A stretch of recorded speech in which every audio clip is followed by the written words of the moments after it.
Gerai, dabar noriu ant scenos pakviesti kitą bičią, labai gerą mano draugą. Labai neseniai, bet labai gerą draugą.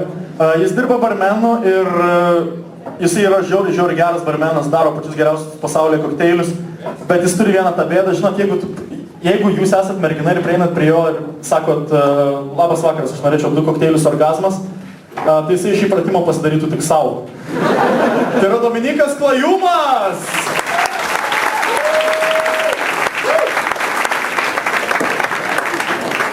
Tai labas vakaras. Mano senelis nusipirko naują klausos aparatą, jis jį užsideda, sako, nu dabar pasakyk ką nors. Na ir aš kaip šeimos šmaikštuolis sakau,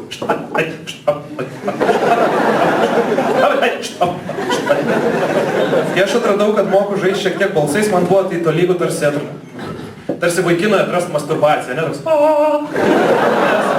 Kai tu esi mažas berniukas, tu išeidavai iš dušo nuogas, ne? Ir čia būdavo tik tai toks, nu kaip daiktas. Nu, ta prasme, tu su viską su juo daužydavai. Mamos servizas. Ir galiausiai vieną kartą būna taip. Man visada būdavo myslė kaip merginos, tai atranda. Nesvarbu, kitam kartui palieku. Nes moteris jūs nepykit, ta prasme, vyram tikrai trūksta subtilumo, ar ne? Nes moteriam šitas dalykas yra, jos guli ten vonioje, rožių žiedlapiai, ten, man tas kalderis.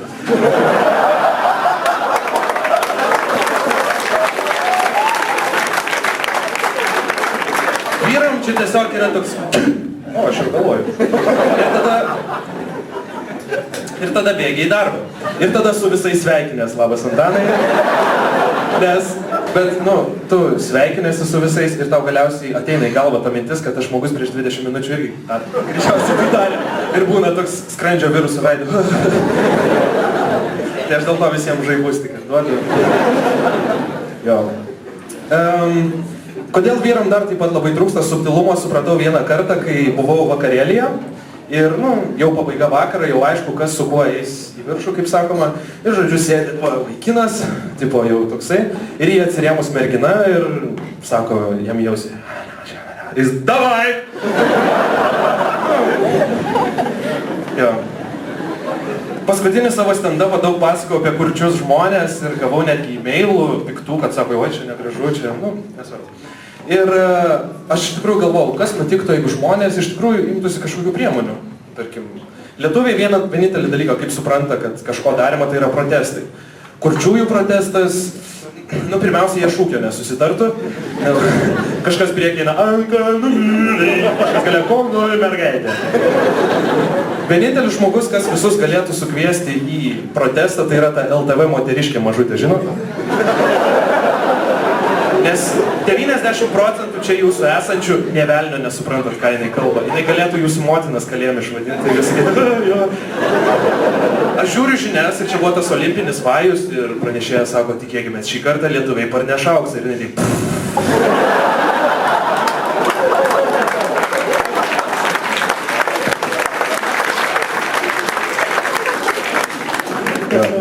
Nes, kalbant apie žinias iš viso, Lietuvoje yra tokia problema. Lietuviai tiki viskuo, kas jiem yra sakoma. Tiksliau ne kas, o kaip. Ir tu gali belę kokią nesąmonę žinių pranešėjo balsu pasakyti ir žmogus to patikės, ar ne? Vakar sprogo vibratorių fabrikas, žuvo 2 pripučiamos lėlės. Oh my god. Ir kas mane labiausiai neramina, kad žmonės, ypač lietuviai, šiaip pasaulio žmonės, labiausiai tiki dezinformaciją, tai yra netikra informacija, kas yra susijęs su sveikatingumu ir tai taikau merginams. Ar ne, jūs perskaitot Kosmopolitane kokią nors dietą naują ir, aš varys ten, 2 puodelį kavos per dieną, kai užteksi man. Va, tarkim, sėdi, labai graži porelė, labai mielai atrodote ir tikrai, jūs esate tikrai išbandžius kažkokį ten 5 obuoliai per dieną, dar kažkas, tai va, garantuoju vaikinas savo. Ne, bet, žodžiu, garantuota situacija, žodžiu, vaikinas miega namuose, šviesa, staiga šaldytuvo duris ir staiga girdėt virtuvėj garsą. Ir žinot, kad jūsų merginai tą dieną mėnesinės yra, tai jau žinot, kad jinai virtuvėj tenais. Mažutė, čia žiūri tortas apverstas kažkoks, kulšis atkasta kažkokia ir ateini ir ten prie stalo kupra perlikus. Ir tu, mažutė, čia tu? Šiandien žiniose mergina surijo savo vaikiną.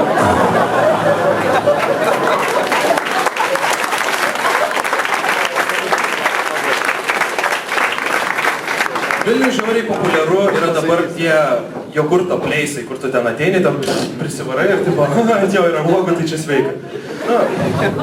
Aš vieną kartą ten buvau, ne savo noru, ten mane atsivedė kelios merginos ir jos ten valgo ir kaip čia skanu. Ir sėdi šalia manęs, tarkim, merginos. Kai esi tokio dydžio, iš tikrųjų sunku pasakyti. Ir viena iš jų sako, kadangi aš suprantu banginių kalbą, bet čia iš tikrųjų tai pasakė, aš jaučiu, kaip aš kudėjau.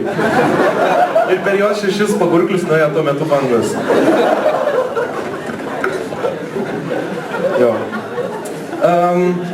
Kas kaip komika, žmogų kaip komika apibūdina, manau, tokie dalykai, kai jisai nebijo pasakyti bet ko, kai jis neturi ribų, bet sugeba iš tikrųjų rimtai kalbėti rimtomis temomis.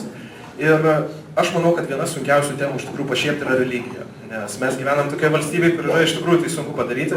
Ir aš pats buvau klapčiukas, 14 metų kažkur, aš esu iš religingos šeimos. Ir pirmas kartas, kai aš susivokiau, kad čia yra, tai tada, kai, žodžiu, buvo mūsų susitikimas, čia tikra istorija, tikriausia, kad yra susitikimas mūsų ten viso jaunimo ir ateina kunigas ir sako, tai buvo tokia ten šventoji Barbora, kuri buvo muzikos globėja. Ir man iškyla klausimas, kodėl? Sakau, kodėl? Dėl to, visiškai jis taip žodį pasakė, todėl, kad atkasė ekshumavo jos palaikus ir rado ją gulinčią taip, lyg jį grotų arfą. Čia net bajerio, ne? Jo. Va. Kodėl aš taip staigiai drožiu ant tos religijos, nes jinai labai skirsto Lietuvos žmonės. Lietuvos žmonės yra žiauriai išsiskaidę, mus skirsto socialiniai sluoksniai, politinės pažiūros. Ir religija yra tarsi dar vienas didžiulis akmuo į tą visą ratilų, sūkurį. Ir aš norėčiau užbaigti savo pasirodymą tokių segmentų, kur pakalbėti apie tai, kas mus vienyje, kaip Lietuvos žmonės, jeigu jūs nieko prieš. Žodžiu, visi sena tema, visi tualete skaitom, ar ne? Taip yra. Ir ateinam į tualetą ir šiuolaikinis skaitimas yra toks, arba iPhone'as, arba laikraštis. Jeigu mes bent vieną iš jų pamirštam, mes iš tualeto išeisim žinodami visų valiklių sudėtis mintinai. Bet tai jau paplokit.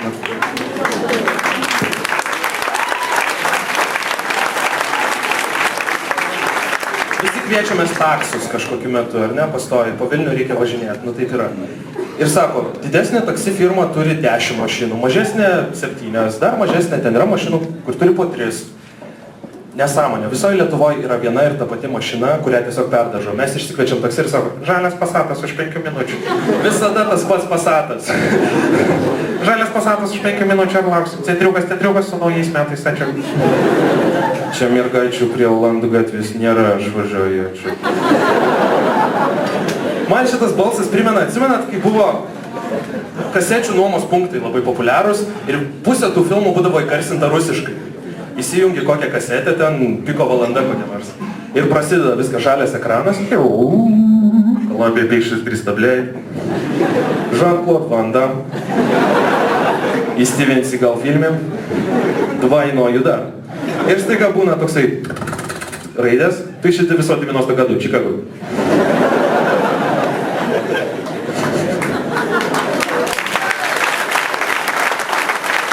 Ir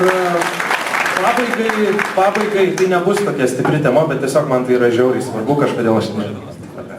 Kad visi žiūrim televizorių, mėgstam atsipalaiduoti ir, pavyzdžiui, būna tokių dienų, kad mes kažką labai greit valgom. Tiesiog labai reikia. Ir po savaitės tu dažnai randi trupinių po to valgymo. Ir tu sėdi ant sofos ir staiga pamatai, kas gali būti šokolado gabaliukas iš anos savaitės. Tai prispaudi. O dėl to aš neleidžiu savo draugams šašų krapštytis namuose. Ačiū, jūs nuostabūs.